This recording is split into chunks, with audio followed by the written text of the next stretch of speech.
Magandang tanghali, Yusek Edu. Bago tayo magpatuloy sa ating mga balita at talakayan, ikaw muna ang aking i-interviewin. Pag-usapan muna natin ang isa sa mga mahalagang proyekto ninyo dyan sa DSWD. Ano itong Oplan Pag-abot? May update ka ba dito, Yusek? Yes, magandang tanghali, partner niya. At tama ka, no? Isa ito sa mga bagong programa ng administrasyon, lalo na sa DSWD under the leadership of Secretary Rex Gatchalian. Itong Oplan Pag-abot ay ating bagong programa na ating ginagawa para tulungan ang ating mga kababayan na naninirahan sa kalye.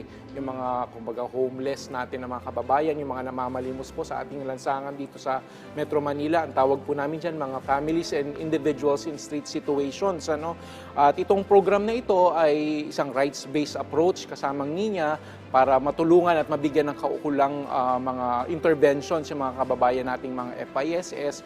Tumatakbo na ito, bali actually for the past 6 months at meron na tayong na-profile na 1,136 na mga individuals in street situations at meron na rin tayong naalis sa kalsada ng mga 626 na mga individuals na natulungan natin, nabigyan natin ng kaukulang mga tulong na pinansyal, medical, transportation na pauwi natin sa mga bahay nila, sa probinsya nila. Ito po yung under our Balik Probinsya program. So marami tayong intervention na nabibigay dito sa ating mga kababayan na naninirahan sa mga kalsada natin sa NCR.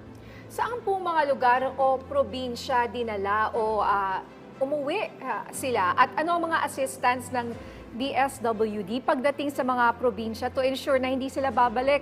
Alam mo, pag Pasko, dumadami yan kasi nakaschedule yan minsan tama yan. Parang para sa kanila, yun yung mataas yung, kumbaga, demand pagka-Christmas. Yes, we're actually bracing for that.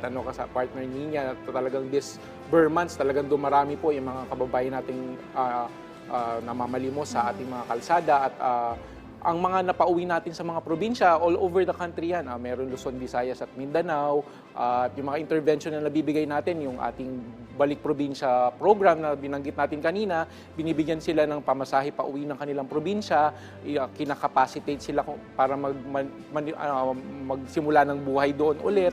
Binibigyan sila ng puhunan, kasamang ninya, up to 50,000 na puhunan yan, 50,000 peso cash, at i-endorse natin sa local government units para sila i-train kung paano magtrabaho at magsimula ng negosyo at paano rin i-monitor sila na maigi. Binibigyan din natin sila ng mga assistance sa food, medical, under our assistance to individuals in crisis situations program, ganun din sa ating sustainable livelihood program. So this is a holistic approach para matulungan yung ating mga kababayang at maalis na sila sa buhay sa kalye. Dahil delikado ito lalo na sa mga sektor ng kabataan, ng mga PWD at mga senior citizens. Meron akong personal na katanungan para sa iyo, Yusek. Ano ba dapat ang gawin natin kapag ikaw ay nasa kalsada at may kakatok sa iyong pintuan sa kotse, no? Minsan ako may mga anak, hindi mo alam pag sa mata ng bata kasi ba't di mo binigyan, kawawa naman. Pero ano po ba talaga ang abiso? Ano ba yung dapat gawin ng mga mamamayan pagdating sa ganyan? Yes, very good point. Kasamang niya, actually, papaalala natin sa ating mga kababayan, meron po tayong anti-mendicancy law.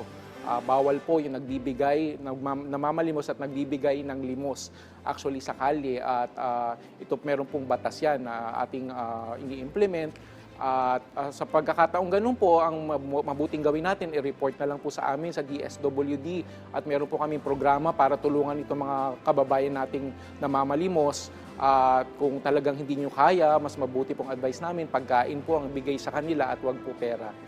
Yung pagkain, debatable rin, di ba? Kasi kasama ba yun sa anti-mendicancy law? Hindi po, pera Hindi, lang. pera lang, oo. So, at least, Pero maganda yan na saan kami pwedeng tumawag? Saan namin pwedeng i-report, Yusek?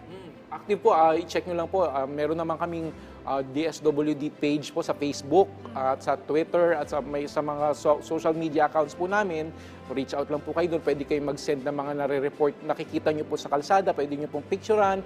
Send nyo po sa amin kung saan location yung nakita nyo po at pupuntahan po ng team namin. Actually, si Sec Rex talagang big thing sa kanya to kasi meron siyang programa na ganito nung mayor pa siya.